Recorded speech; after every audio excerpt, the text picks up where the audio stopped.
O Antigo Egito. A história da sociedade egípcia remonta a milhares de anos atrás, entre 6.000 e 4.000 a.C., na África, quando várias tribos se tornaram sedentárias e ocuparam as margens do rio Nilo, formando assim aldeias de camponeses.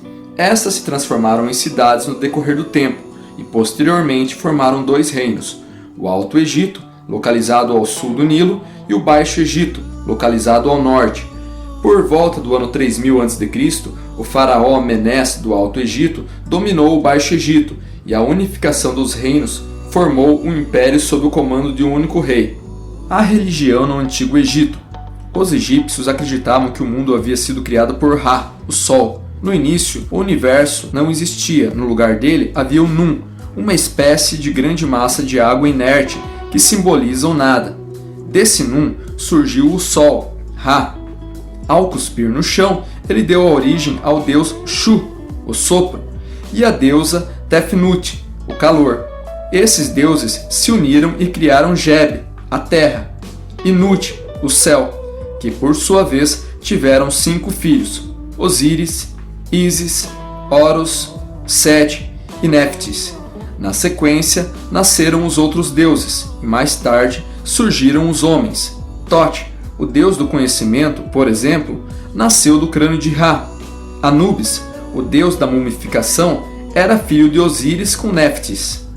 Os faraós representavam os deuses na terra, porque eram considerados seus descendentes. Nas pinturas e esculturas egípcias, aparecem com uma barba postiça, um cajado e uma coroa branca e vermelha, ou uma espécie de touca que cobria quase todo o cabelo.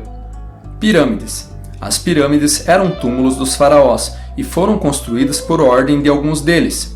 As 3 maiores pirâmides são chamadas pelos nomes dos faraós que ordenaram sua construção: Quéops, Quéfren e Miquerinos.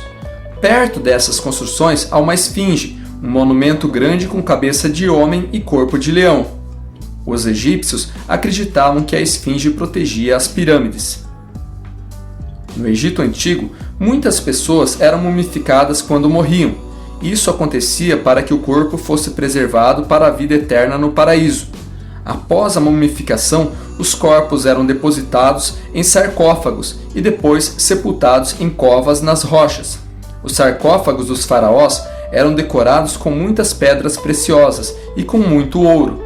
Em cima de cada um deles era colocada uma máscara que representava o faraó. Os egípcios também construíram vários templos que eram considerados as casas dos deuses.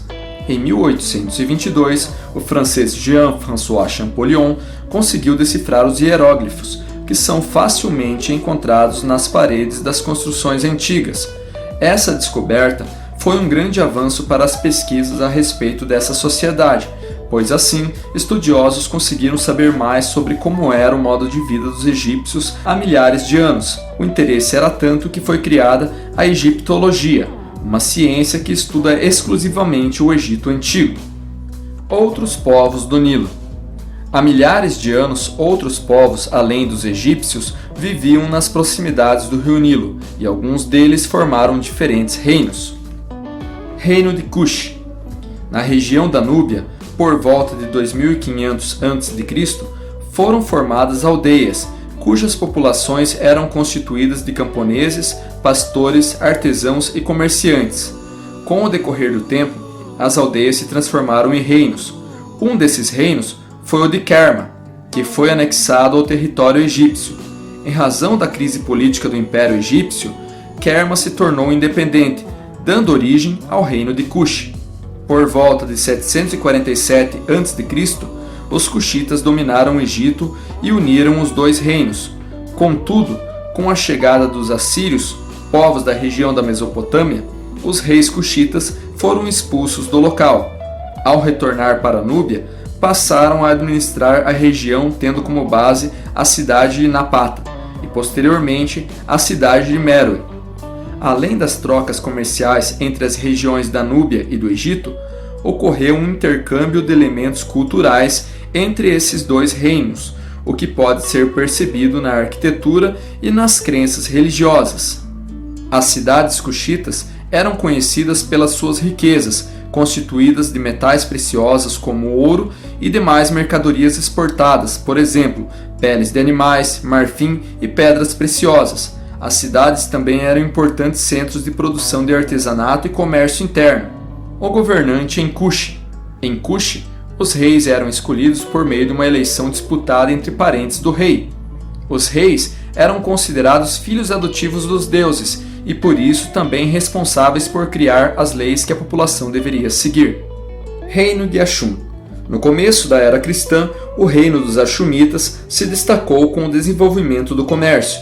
Por causa da importância dessa atividade econômica, os Ashumitas começaram a cunhar as próprias moedas. A cidade de Ashum também se destacou por impor hegemonia sobre os diversos reinos da região, transformando-os em vassalos, cujos reis foram submetidos ao rei de Ashum, e a ele eram pagos impostos. Por volta do ano 350, o reino de Ashum conquistou a cidade de Meroe e outras cidades do reino de Cush.